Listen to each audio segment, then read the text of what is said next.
வணக்கம். நீங்க ஒரு கார்ப்பரேட் ஃபினான்ஸ் ப்ரொஃபஷனலா? அப்போ ஜிஎஸ்டில ரிவர்ஸ் சார்ஜ் மெக்கானிசம், அதாவது ஆர்சிஎம் பத்தி நீங்க கண்டிப்பா தெரிஞ்சுக்கணும். இதுல செய்யற ஒரு சின்ன தப்பு கூட உங்க கம்பெனிக்கு பெரிய அபராதங்களை கொண்டு வந்துடலாம். வாங்க, இந்த ஆர்சிஎம் விதிகளை சிம்பிளா புரிஞ்சுக்கிட்டு அந்த மாதிரி ரிஸ்க்குகளை எப்படி தவிர்க்கலான்னு இந்த விளக்கத்துல பார்க்கலாம்.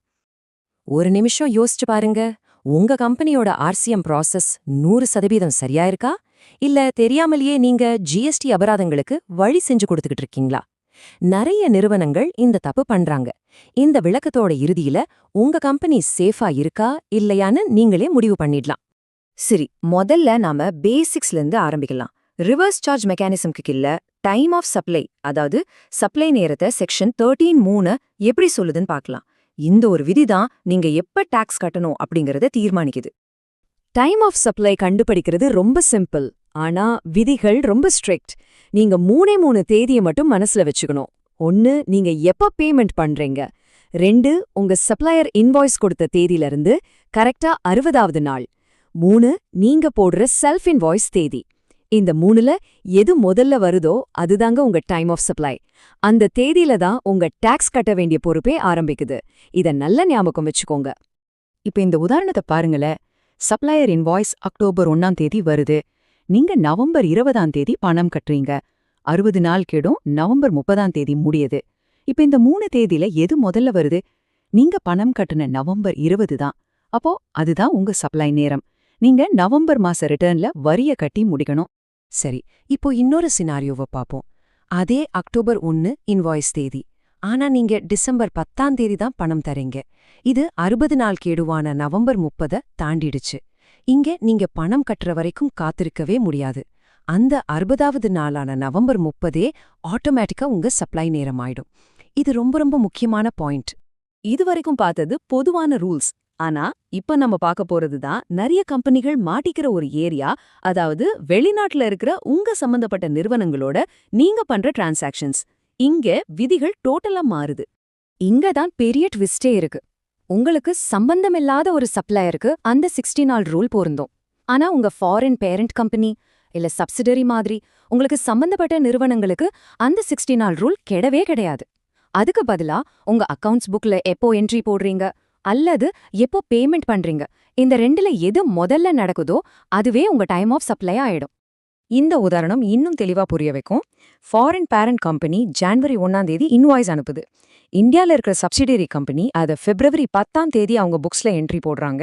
ஆனா பணம் மார்ச் 5ஆம் தேதி தான் போகுது. இங்க புக்ல என்ட்ரி போட்ட தேதி தான் முதல்ல வருது. அதனால பிப்ரவரி 10ஆம் தேதியே டாக்ஸ் கட்ட வேண்டிய பொறுப்பு வந்துருச்சு. நிறைய மல்டிநேஷனல் கம்பெனிகள் இந்த விஷயத்தை கவனிக்க தவறிடுறாங்க. இப்போ ஒரு முக்கியமான அப்டேட். சமீபத்துல வந்த ஃபைனான்ஸ் ஆக்ட்ஸ் மூலமா ஆர்சிஎம் இணக்கத்தை பாதிக்கிற சில முக்கிய மாற்றங்கள் வந்திருக்கு. சோ கொஞ்சம் கவனமா கேளுங்க. ஏன்னா இந்த மாற்றங்களை நீங்க உடனே உங்க ப்ராசஸ்ல கொண்டு வரணும். பாருங்க, சட்டங்கள் மாறிக்கிட்டே இருக்கு.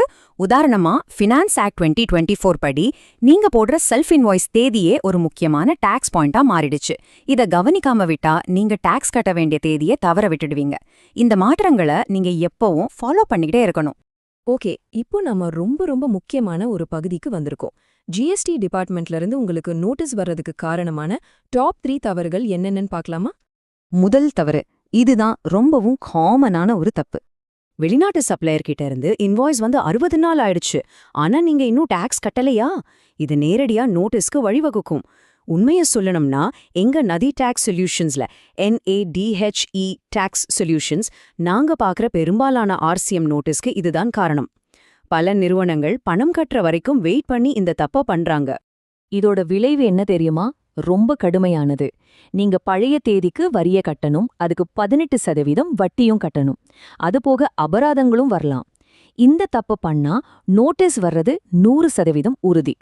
அடுத்து 2வது பெரிய ரிஸ்க் ஏரியா, குறிப்பா இன்டர்நேஷனல் லெவல்ல சம்பந்தப்பட்ட கம்பெனிகளுக்கு. உங்க ஃபாரின் பேரண்ட் கம்பெனி இல்லைனா சப்சிடியரி கூட நீங்க பண்ற டிரான்சாக்ஷன்ஸ்ல உங்க புக்ஸ்ல என்ட்ரி போடுற தேதியை கண்டுக்காம பேமெண்ட் தேதியை மட்டும் கணக்குல எடுத்துக்கிறது ரொம்ப பெரிய தப்பு. ஆடிட்டர்ஸ் குறிப்பா மல்டிநேஷனல் கம்பெனிகள்ல இந்த பாயிண்ட்டை தான் ரொம்ப தீவிரமா செக் பண்ணுவாங்க. இறுதியா 3வது போரி, இது புதுசா வந்த சட்ட மாற்றத்தால ஏற்படுறது. புதுசா வர்ற சட்ட மாற்றங்களை நீங்க ஃபாலோ பண்ணலன்னா பெரிய சிக்கல்ல மாட்டிப்பீங்க.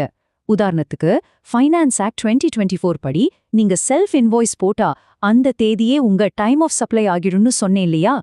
இது தெரியாம நீங்க பேமெண்ட் தேதி வரைக்கும் காத்திருந்தா லேட்டா டாக்ஸ் கட்டுறதாயிடும். வட்டியும் அபராதமோ கன்ஃபார்ம்.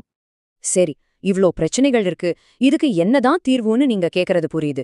இந்த மாதிரி சிக்கலான விதிகளை சரியா கையாள்றதுக்கு ஒரு எக்ஸ்பர்ட் கைடன்ஸ் ரொம்பவே அவசியம் இல்லையா? இந்த மாதிரி சிக்கலான ஆர்சிஎம் விஷயங்களை எல்லாம் சரியா வழிநடத்துறதுக்கு தான் நதி டேக்ஸ் சொல்யூஷன்ஸ் இருக்கு. சரியான வழிகாட்டுதல் இருந்தா இந்த விதிகளை பார்த்து பயப்பட தேவையே இல்ல.